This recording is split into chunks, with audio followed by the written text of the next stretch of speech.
Hello friends, welcome to my channel.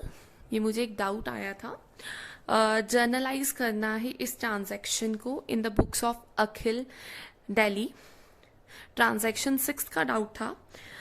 A new machinery of ₹2,40,000 was purchased from Machine Tools Limited, Ludhiana, in exchange of an old machine value at ₹50,000. He gave a check of 1 lakh from his saving account and the balance from the firm's account.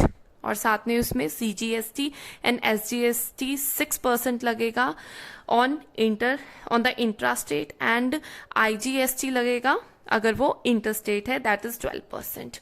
सो सबसे पहले तो ये जो transaction है दिल्ली और लुधियाना में हुई है, so this is not a intrastate, this is interstate transaction. So हम इस पे क्या लगाएंगे, we will divide IGST। So सबसे पहली एंट्री इसकी क्या जाएगी, पहली एंट्री तुम्हारी जाएगी machinery account,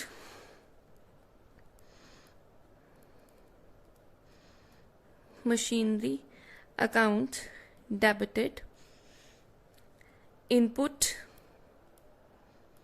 IGST account debited to Machine Tools Limited। अब मैंने इसमें मशीनरी अकाउंट को डेबिट क्यों किया, क्योंकि एक न्यू मशीनरी आई है। सो ये मेरी जो न्यू मशीनरी आई है उसके लिए मैंने इसको डेबिट किया। क्योंकि ये इंटरस्टेट ट्रांजैक्शन है इसलिए IGST लगेगा, तो input IGST to machine tools limited account, क्योंकि उनके अकाउंट से उनकी तरफ से चीज हमारे पास आई है। तो ये कौन है, जिससे चीज तुमने बाय की है, तो इसलिए तुमने इसको क्रेडिट किया है। सो हमारा गुड था 2,40,000 का। सो यहां लिख देंगे 2,40,000। अब 2,40,000 के ऊपर हम क्या करेंगे, IGST लगाएंगे। सो 2,40,000 इंटू 12 डिवाइडेड बाय 100।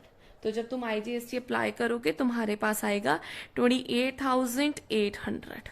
सो ये जो 28,800 है तुम यहां पे लिख दोगे, और इन दोनों का टोटल दैट इज 2,68,800 यहां पे लिखोगे। So this is your first transaction. और बीइंग क्या लिखोगे, being new machinery purchased, being new machinery purchased. So नई मशीनरी परचेज की है, सो ये लिखना जरूरी है बीइंग। उसके बाद सेकंड ट्रांजैक्शन तुम्हारी क्या बनेगी, सेकंड ट्रांजैक्शन तुम डालोगे कि जो उसकी तुमने अकाउंट को सेटल किया है। सो उसके लिए क्या बनेगी, मशीनरी अकाउंट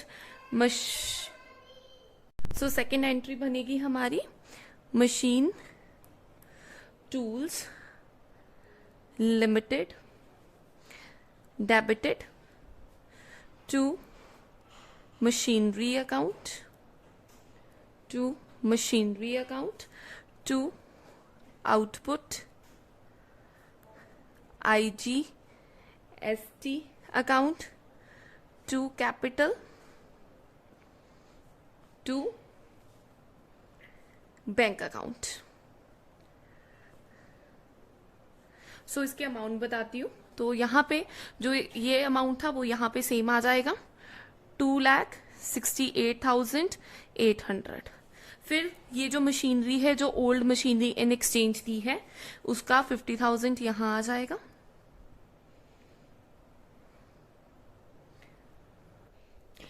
उसके बाद आउटपुट IGST के ऊपर कैसे अमाउंट आएगा, 50,000 के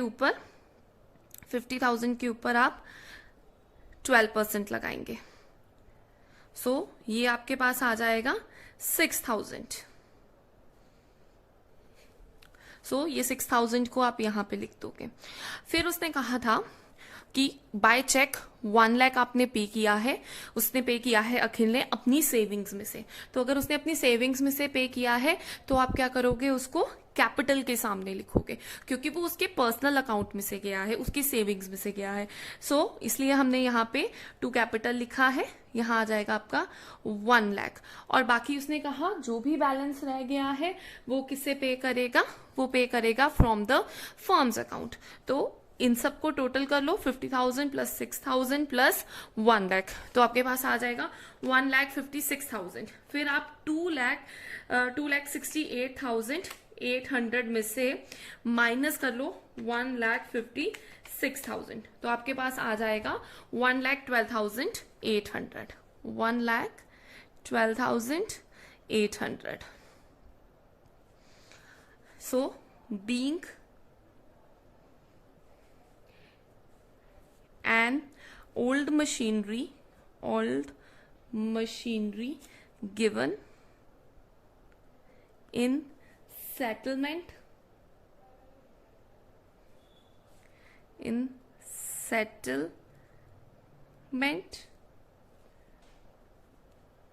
charging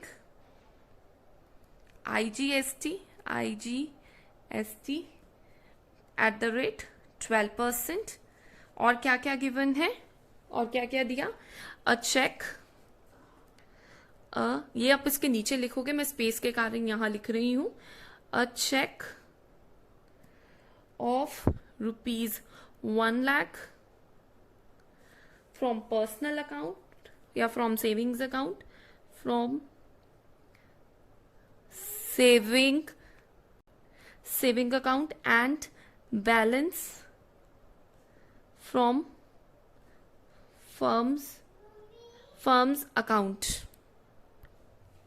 आई होप आपको ये समझ आया हो, और अगर आपको किसी भी अकाउंटेंसी 11th और 12th के किसी चैप्टर में, किसी क्वेश्चन में डाउट हो तो प्लीज कमेंट सेक्शन में जरूर बताएं। आप मेरे इंस्टाग्राम और फेसबुक के पेज पे भी बता सकते हैं। Thank you for watching, please subscribe my channel. Thank you.